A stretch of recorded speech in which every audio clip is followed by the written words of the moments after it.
is Jeff. I am from China and I study in the University of Wisconsin, United States. And I am here because I heard about this event from IX Experience, and I heard there's going to be an augmented reality related talk, and I want to know more about the industry, so that's why I'm here. Hi, I'm Andy Huang. I'm from San Francisco, California, and I study computer science at UCLA. I make games for a hobby, and I'm interested in learning how that can potentially lead to a startup. Hi, my name is Magnus. I'm from the Netherlands, and I want to learn more about entrepreneurship in emerging technology such as AR. Hi, my name is Pascal. I'm from Indonesia. I study at the University of Notre Dame in Indiana, United States.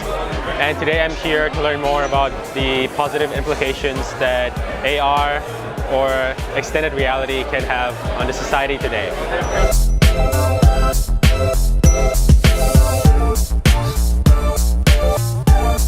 For our main event this evening, I'd like to welcome Sandra Piri back to the stage for our fireside chat.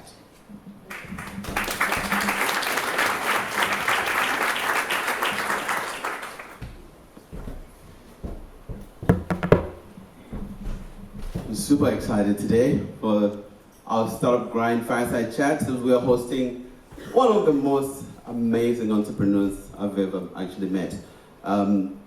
He taught himself graphic design, video editing, and then he went on to Shark Tank and won. Okay? He won. And then he's now started a company.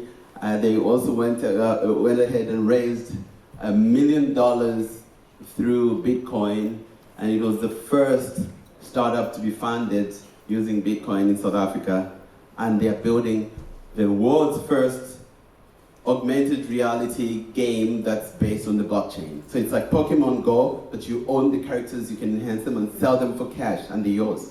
How cool is that? Ladies and gentlemen, I'd like you to get up on your feet and to give a warm round. Yay! Woo! Welcome to Startup Grind! One round of applause to Deon, Michael Deon. Well done.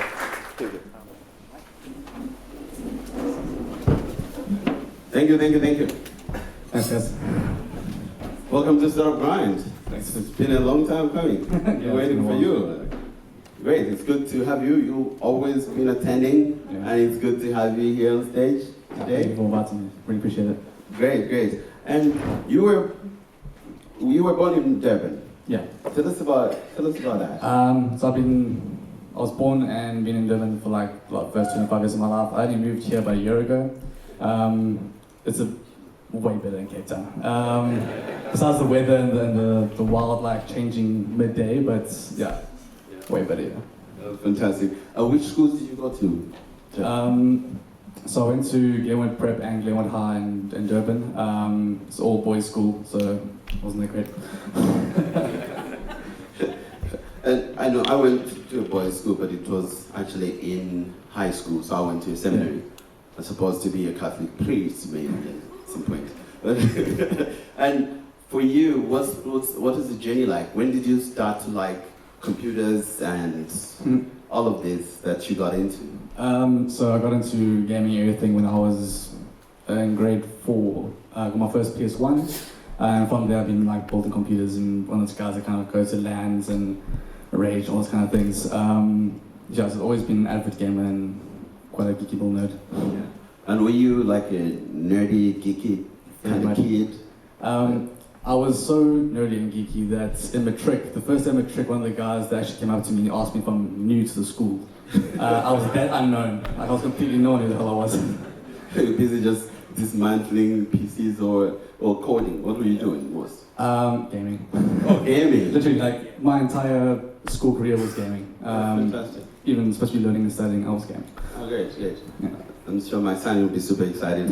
He's a gamer. Yeah. So to see a gamer be here on stage, like, yeah, I was onto something. Yeah. And I know that now there is like esports, which is like a big thing. Yeah, tournaments in the world, and you can win scholarships based on gaming. Yeah, I'm nowhere near that level. I sucked. I really sucked. Like all my friends destroyed me. Even online, if you guys play online, you'll know that you get wrecked. But people that say very kind things if you don't play well. Brilliant. And now tell us about the journey. Like, when did you? What was your first job, or what was the first thing you did? Mom didn't have money to into varsity, so my first job was electric fencing. Literally installed electric fencing into houses. It was really great. So I self-taught myself graphic design initially, got a job in that. I really liked video editing, so I started doing that, filming, editing that stuff. Visual effects, 3D animation, then app development. I get very bored quickly on things, so I reach a certain cap. I just kind of go to the next thing, which I really enjoy, and then use all that. I see. And did you create the first business based on that, or what happened next? No, so actually during that time I just tried a few different companies. The first one was like a t-shirt brand called Pinnacle. That was my first kind of attempt at being an entrepreneur. Sold a few things, but eventually failed. From there I started doing events at nightclub in Durban with a friend of mine who actually was established and stuff. Yeah. Did a few things of that, and eventually failed. Then I did a DJ portal website where DJs could post all their tracks, who they were, and kind of get booked through this thing. Also made a bit of money, but then inevitably failed. And then from that, I kind of just learned my ways of entrepreneurship from that, and then Augmentors was kind of the next step on that. That's really interesting because I'm seeing like a lot of similarities. I also learned graphic design, but I could only use one program, which was Fireworks. And then now I had a website to promote music. Yeah. And also doing events at clubs. That's pretty cool. Yeah. And tell us the journey to Shark Tank. Like, what were some of the things? What gave you the courage, and how did you have to prepare for that? Okay, so I was in a really well-paying job doing all the skills I'd learned prior to that. And I stumbled along Euphoria, which was an augmented reality plugin inside Unity. And I started playing with that about 3 or 4 years ago, and kind of sparked the passion to try and drive for this. Like, I've tried so many different other companies, all failed. Like, I don't know how I actually got this book to carry on trying it, but so I sat down, I thought, okay, give myself like 3 months to try and make augmented reality kind of basic demo. 3 weeks later, I actually had something working. I showed off the co-founder of mine the game. From that, we got our first initial funding, which was enough just to kind of make a full-fledged demo, kind of get a video going. We actually made a hardcover book explaining the whole game, the lore, the characters, and the whole idea behind it. And then we kind of took that. I ended up emailing about 72 different venture capitalists, investors, and every single one of them either didn't reply, said they understand what I'm doing, or just no, like, go away. So it wasn't great, and when all hell hope was kind of lost, didn't have much funding left, couldn't go anywhere. I didn't know if I should carry on with this or give up and try for something else. So I was kind of disheartened at the time, and then driving home one day, I'm about to turn to my road to go home. And I'm like, you know what? For some reason in my mind, I was like, if there's an Audi R8 passed across the road from my house, I won't doubt anything and I'll carry on, like, this is it, I will believe in this. If there's nothing there, I know I must quit. Like, I don't know why, but that wasn't my thoughts in my head. So as I turn over, there's a bright orange Audi R8. It's like, it was illuminating so much that I couldn't miss it. And from that moment, I know, like, I'm not going to give up on this. And then 2 weeks later, Shark Tank came back to us and said, you're on. And then from there, it's literally just been a catapult since then. Wow, wow, that's impressive. Because when somebody hears your kind of story, I mean, when they see your company and what you're doing, like world's first, it's always, they're thinking that, oh, I'm sure you came from lots of money and then you had it easy and you went to like the top schools, maybe in South Africa, because KZN has got really good schools, so I thought like, maybe you went to Michael House, Hilton. Not a chance. Yeah, and you mentioned your mom, like the other time we were talking about, what I'm sure it was quite significant, like a role in your career and your growing up. Can you tell us a little bit more about that? Yeah, so what you actually brought up there is quite accurate. Like, that's golden. So my mom's a single mom. She kind of raised my brother and myself the whole time. If it wasn't for her support and her love and passion towards everything I do, I wouldn't be here. After high school, she couldn't afford to take me to varsity and anything like that. So taking a step back, in high school, I was gaming so much I didn't actually learn. So I was on the brink of failing, you know. Yeah. So in matric, I decided to actually wake the hell up and change my life. So I dropped out in matric and redid my matric again with a whole new grade than those guys were. So I did redid my matric, took my life seriously, and then from there I started teaching myself and kind of progressing through that. And when I was in a stable point, I was earning enough salary to kind of like help out at home, because my mom doesn't work, so I try to support wherever I can. She still supported me to quit my job with no backup, no funding, nothing. I literally had nothing planned besides hustle the hell out of this and make it work. And yeah, it wasn't for her a push. I cry. Big hand for the mom, please. Yeah.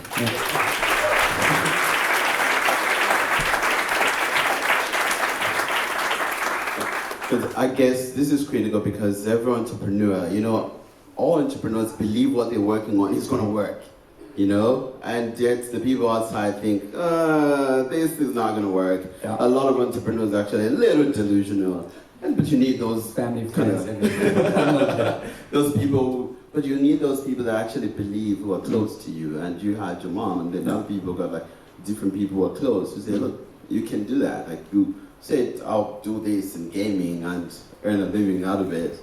Well, and yeah. like you're playing, like it's not work. A lot of people actually kind of try to put me down on the whole thing. Probably 3 people that actually said go for it and do it. A lot of people kind of, even family, friends, like, go get a real job. Yeah. Like, stop playing games here. Be a real boy. But all of a sudden, like, they now say, oh, I had your back, you know, well done, like, kiss my ass. We knew it. Oh, great. And what are some of the lessons you learned? Like, how do you prepare for a game show? So what are some of the practical things that you actually do to prepare for that? If you watched the episode, I froze. I just stood there. So what happened was, there's a couple of takes of walking in, all that kind of stuff. And you first are meeting these very wealthy, powerful people, and you're standing in front of them, wanting money from them to invest in your company. And the first thing that happens, you stand there for a minute, staring at them in silence, because I want to set some footage of all of that. And then they're like, okay, go, stop. And I instantly froze, nothing, like absolute blank. If it wasn't for Kyle and his way of words, I probably would have got investments. I would have just vomited in the corner or something like that. When it was my turn to talk, I think I spoke so fast and so quietly that I'm not too sure I actually heard what I was trying to say. But it all worked out in the end. Brilliant. Didn't she tell you not to freeze? Yeah. Okay, Wakanda for you. Alright. And what are some of the lessons you learned from now this is it, we get money, and now you start hiring people, and the company is still working, and you're building something, and the journey towards you got this vision and trying to make it work. What are some of the failures and successes, like some of the big ones? Hiring the right people is not as easy as it seems. I've had some wild characters in my company. The short time we've been around, like, really wild. So that's one of the challenges. Finding people that can help you in your weak spots. The thing is, like, I'm quite a control freak and I like to do everything myself and make sure I do it the way I like it. So it's been a bit of a learning curve to kind of let go of things and just try and explain the vision and make sure that people actually go towards what you're trying to do. That's the hardest thing for me. But on the other side, it's one of the best things that you can go through. To the good and the bad, it's not a wild experience. It's, yeah. And tell us a little bit more about how the game actually works. It's pretty amazing. Cool. So it's an augmented reality battle game. These characters you can level up, battle them against opponents from all over the world. These characters are also based on the Ethereum blockchain. You can trade the assets as you want, so the characters belong to you. If you play, I'll make an example, like Call of Duty, and you get this rare pink gun, if that game fails or the servers go down, whatever, you lost that assets. You're still at the mercy of the corporation for those assets. And what we allowing gamers to do, which is really cool, is that these assets as you buy from us belong to you. You can trade them, sell them, do whatever you want with them. They don't belong to us. And with that, you can trade in the game or without the game, outside the game if you want. And they're tradable, they record all your history, every person you own. So if Mark Zuckerberg has one of our characters, you would know about it, and actually they'll increase rarity because of that. The second thing would also be scarcity. So if we issue like 1,000 units of one of these characters, there's only 1,000 in the world. For example, the God characters we sold in our token sale, there are 17 of each of them, and we sold them for like 0.5 Bitcoin at the time. They're worth 2 Bitcoin each now. And that's excluding the database they received along with that. So there's this like extrinsic value towards these things because of that. And what are some of the things that you look for, now going back to investing, what are the things that somebody should look out for in investors? Like, look out for these are, and then if the investor is doing this, be careful. What advice would you give around that? Find investors that actually know your space. We had investors that aren't exactly well versed in the tech space that we had on. Doesn't gel well because they don't understand what's going on and there's conflict. So having investors that know exactly what's going on, like we have Vinny and Newtown partners, they actually work with us on a day-to-day basis. They help us out with whatever we need for marketing and so forth. And it's good to have an investor actually wants to help you grow and actually progress the company to the highest it can possibly be achieved. What do you think is the future of blockchain, crypto, and all the different types of cryptocurrencies, like in South Africa and Africa? What are your thoughts around that and the world? I won't comment on the crypto stuff, the tokens and stuff, because I might end up on like some kind of page saying Bitcoin to 50,000 baht next week. But with the blockchain technology, that is where the value comes from. Like tokens and all these different coins, there will be some achievers, some great ones, but most of them are evidently going to fail. Like we can't have all these different companies in the same space making trillions. But the blockchain itself, like for our game assets, unlocks a whole new world of ownership of tokens and assets that you have in game, even not inside games. Property value, house bonds, all that kind of stuff can be all tokenized and kind of create this new like ecosystem per se. Yeah, I think you're absolutely right, especially you're talking about like the number of ICOs and all the different things that are coming up. To such an extent that Microsoft, Google, and Facebook have banned all ads to do with Bitcoin or crypto. That we struggled to advertise this event because it said receive money using Bitcoin. Like wondering, like Facebook keeps refusing paid ads. Like why? And then like, oh, there was that article, and they say, look, anything with crypto. So they receive money using Bitcoin. Like, no. Yeah. So we had to remove any references to that. So we kind of undersold you. That's all good. And then boosted the event 2 days ago, and the numbers doubled here. But that was been the challenge, that you get there's like so much noise around cryptocurrencies, and then a lot of them are not giving the promise that they told the people that they would get.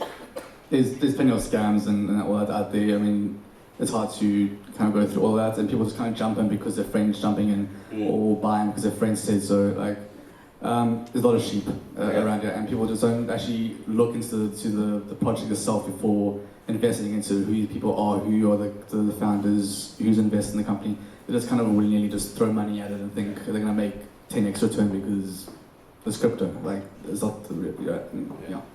Yeah, I like that. And then, like somebody said that during the gold rush, for instance, yeah, the people that made money were the people actually selling the shovels, as opposed to people finding the actual gold. So people issuing ICOs and people like we got these machines that gonna do all the crunching of the numbers and stuff. Yeah. You buy into that and you keep getting charged a fee. But you're not making money, but the people in the chain make lots of money. Yeah. Great. And if now we talk about South Africa, what do you think about entrepreneurship in general? If you were president for a week, what would you do around that? Well, entrepreneurship in South Africa is very difficult. The thing is, it's hard to find investors or people that actually listen to you generally around here. So making something like Access Point, like Startup Ground, really does help to network and find people that you can bounce ideas with or kind of sell your pitch to. But like the biggest thing is finding people that are willing to listen and give you time of day is really, really difficult here. That's one of the things I would definitely want to change around here. And what advice would you give anybody that wants to get into doing what you're doing, into entrepreneurship first of all, and into your space, augmented reality, blockchain, and gaming? It's difficult as beep. People. Like most of the tech spaces around here, like the Rivco and so forth, like eat up all the devs, all the creative people that we can find. So if you're trying to get out there, there are a number of good small indie game development companies around that are actually trying to make a difference, but the big corporates kind of like crush you a little bit because they're trying to absorb everything. So the growth here in the tech space in gaming essentially is quite difficult. When I was trying to start off, people keep telling me that there's no chance you're going to make any success here because there's been like the Broforce game that came out that was wildly successful. But like other than a few other examples, it's increasingly difficult to actually try to get out there. Trying to find the right people who have the passion, who have the skill set. There's not enough quality like the tutors or education facilities that actually show the right skill set, because a lot of guys that come out of graphic design or video editing after a 3-year degree, I've learned in a week on freaking YouTube. Like, there's not enough people that actually give the quality work you need to progress and excel yourself, not even in South Africa, but like worldwide. It's crushing everyone, really. Great. We're going to start taking questions from the audience. So you can prepare questions, you introduce yourself, and go straight to the question. Okay. Who inspires you and why? I would say Steve Jobs, besides being an ass, but what he did in the time he was around was wild, like insane. He's one of them, and what's his name? What's his name? Okay, we inspired me so much, I forgot his name. But yeah, so let's go with that. Steve Jobs is cool. I'll go with Steve Jobs. Brilliant. Any questions from the audience? Deon.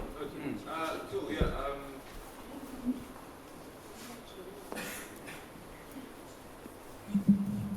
Cool. How's the series? What's up, dude? What's up, man? I just wanted to check something. So, the one part of the story that I'm still interested in is how did the blockchain come about? Because you spoke about gaming. Where did the blockchain come from? So what happened there was the initial game was supposed to be these kind of like adhesive stick-on cloth that's stuck in the back of your phone. So it's kind of like Tazos, but they kind of followed you. That was the initial plan for them to be these rare collectible tokens that you could have along with you. On Shark Tank, Vinny introduced the blockchain side of things, of taking the cloth away and taking all the characters and tokenizing them on the blockchain and use it in app. And then that's where it kind of started off from there, and that's what it's been since. Okay, yeah, that's it. Thanks a lot. Sweet. Great. Last question for me. What would you describe as the culture of your company? The people that you mentioned, like, what's your culture, and do you guide it deliberately, or it's just happening on its own? It's a bunch of wild misfits that literally haven't heard so much more swearing in my life. Everyone gets along very well. We work extremely hard, but we kind of like a tight-knit, like cliche, like a little family, but literally are that. So everyone's been a culture fit, besides a few wild cards we had, but other than that, it's pretty amazing. Brilliant. Thank you very much, Michael. Thank you so much. It's really been very inspirational, educational. We've learned quite a lot from you, and also your story of how you just self-taught yourself, like all of these things you've been teaching yourself, and like somebody would go for a 3-year degree and you do it in 2 weeks and get it done. That's really, really great. So a big hand for Michael, please.